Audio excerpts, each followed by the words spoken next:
सत्यमेव जयते। हमारे लीगल बुलेटिन चैनल पर आपका स्वागत है। मैं श्याम शरण, इलाहाबाद हाई कोर्ट का प्रैक्टिशनर, और हमारे साथ है लखनऊ हाई कोर्ट से जुड़े हुए ईशान राहुल जी। हम अपने इस फोरम पर कुछ फैसलों पर बात करते हैं, जो फैसले रिसेंटली किसी न किसी कोर्ट से, यानी सुप्रीम कोर्ट या हाई कोर्ट से आए हुए होते हैं। जो इम्पोर्टेंट लगता है हम लोग बात उसी पर करते हैं फिलहाल। अब मैं जो बात करने वाला हूँ वो एक मामला है बादल चटर्जी बनाम भारत संघ और अदर्स के नाम से। ये चल रहा था इलाहाबाद हाई कोर्ट के चीफ जस्टिस की बेंच, जो है जस्टिस अरुण बंसाली और जस्टिस शैलेंद्र क्षितिज की बेंच इस मामले की सुनवाई कर रही थी। और ये मामला बेसिकली, जैसे आपको भी पता है कि पहले जो पीसीएस कैडर कैडर होता है, उत्तर प्रदेश लोक सेवा आयोग के तहत जो भर्तियां होती है क्लास 1 की, उनका अपग्रेडेशन होता है तो वो लोग आईएएस कैडर में चेंज हो जाते हैं। तो ये उसको, मतलब आईडीएस कैडर चेंज होने के बाद और जो प्रोबेशन पीरियड अलग से लागू होता है उसमें, भले आपकी सर्विस 32 साल 33 साल की हो चुकी, लेकिन जब आप पीसीएस कैडर से आईएएस कैडर में जाते हैं तो, या आईपीएस कैडर में जाते हैं, तो उसमें प्रोबेशन पीरियड होता है, और वो पीरियड का एक बाउंड्री लाइन है, और डिफाइंड बाउंड्री लाइन है, वो फॉलो करना अनिवार्य है। तो ये मामला ये था इनका कि जैसे 2 साल का प्रोबेशन के लिए था, और जो है ये लोग रिटायर हो गए, और मतलब 2 साल का प्रोबेशन पीरियड इन्होंने जस्ट पूरा ही किया। और उसके वो प्रोबेशन पीरियड खत्म होने का एक के बाद जो है एक अलग से इन लोगों को सर्टिफिकेट मिलता है। तो उसके पहले ही ये रिटायर हो गए।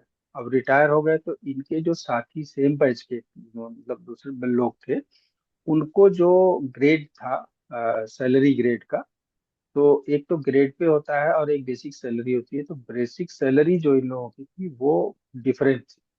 इसके चलते इनका पेंशन भी डिफरेंट हो गया। तो इसी के चलते इन्होंने जो है ये रिट याचिका दाखिल की थी। ये पहले कैट में थे, क्योंकि जो आईएएस कैडर होता है वो सेंट्रल गवर्नमेंट के अंदर में रन करता है, तो सेंट्रल गवर्नमेंट से यूपीएससी से होता है मामला।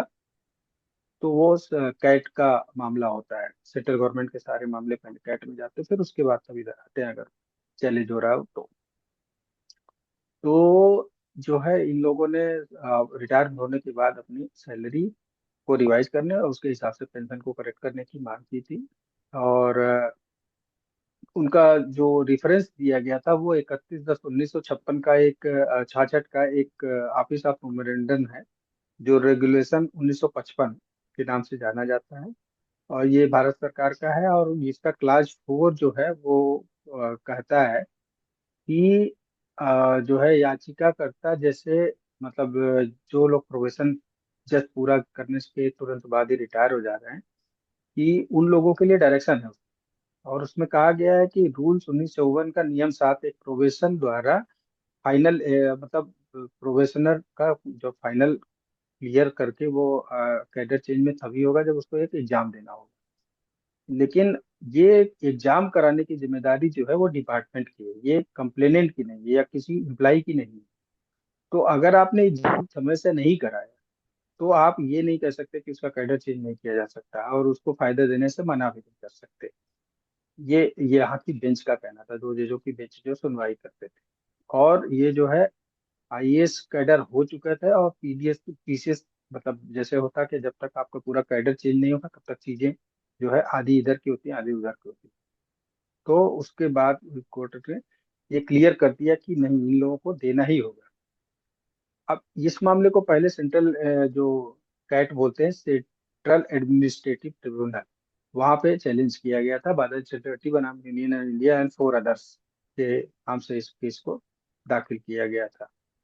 और इसमें जैसे एक केस नंबर 987/2021 का केस है, शंकर सिंह बनाम यूनियन ऑफ इंडिया, कि इसमें जो आदेश पारित किया गया है उसको रद्द कर दिया, और मूल आवेदन को स्वीकार कर लिया गया था।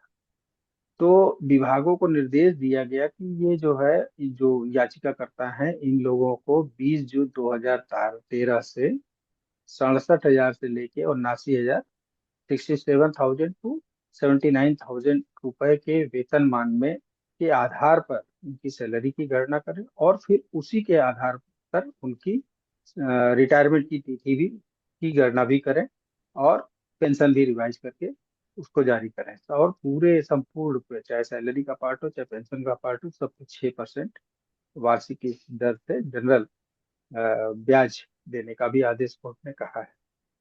और क्योंकि ये कॉमन मैटर इन्वॉल्व होता है, या कॉमन का लॉ का जो क्वेश्चन होता है वो अगर इन्वॉल्व होता है, तो रिट याचिकाओं को एक साथ कनेक्ट कर दिया जाता है। तो ये फैसला जो आया वो उसमें था, दो याचिकाओं पर था, अलग अलग थी। बाद में वो जो कनेक्ट करके एक साथ सुनवाई करके एक साथ फैसला सुनाया गया। दोनों में सेम मामला था। वही 67,000 से 79,000 रुपए के वेतन कान में उनको ट्रांसफर करने की, मतलब उनको जो साथ के लोग थे उनको वो मिल रहा था, तो उसी हिसाब से उन्होंने भी मांग की कि हमको भी यही चीज दिया जाए।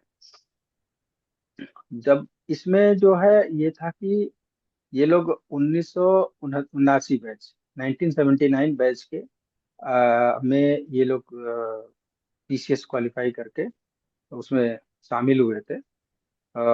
मतलब उत्तर प्रदेश सरकार की सेवा में आए थे, क्लास 1 की सेवा में। फिर उसके बाद उनका कैडर परिवर्तन जो है, रिटायरमेंट से 2 साल पहले का ही मामला है।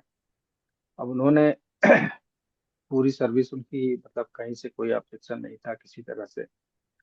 तो जब वो अपना रिटायरमेंट का समय आया, तब उनको पता चला इस बारे में कि ये वेरिएशन आ गया दोनों लोगों की सैलरी में, और वो वेरिएशन जब सैलरी में है तो निश्चित तौर पर पेंशन पे दिखेगा। उन्होंने जो है विभाग से, प्रधान सचिव नियुक्ति विभाग से रिप्रेजेंटेशन दिया और आग्रह किया कि उनको भी जो है सारी सुविधाएं वही मिली जो बाकी लोगों को मिलती आई हैं। तो लेकिन ये था कि इसका कोई कहीं से रिप्लाई नहीं दिया गया। एक रेफरेंस जब कैट में सुनवाई चल रही थी तो उसमें दिया गया कि आईएएस कैडर अलग होता है, आईपीएस कैडर अलग होता है, दोनों का ट्रीटमेंट अलग अलग है। यहाँ पे कोर्ट ने, जब ये दो जजों की बेंच ने फैसला सुनाया, तो उसमें ये बात भी उसने बहुत क्लियर कर दी कि आईएएस कैडर हो या आईपीएस कैडर हो, फैसिलिटेशन में जब सैलरी और उसकी बात आएगी तो वहां पे आप कैडर के आधार पर भी भेदभाव नहीं कर सकते। यानी कि मान्य वही होगा जो, अगर उनके दूसरे लोगों को, उसी बैच के दूसरे लोगों को अ, किसी सर्कुलर के द्वारा एक मॉडिफाई जो करा गया चीजें उस सैलरी के लेके, तो वो वही लागू होंगी, इनको भी मिलना पड़ेगा।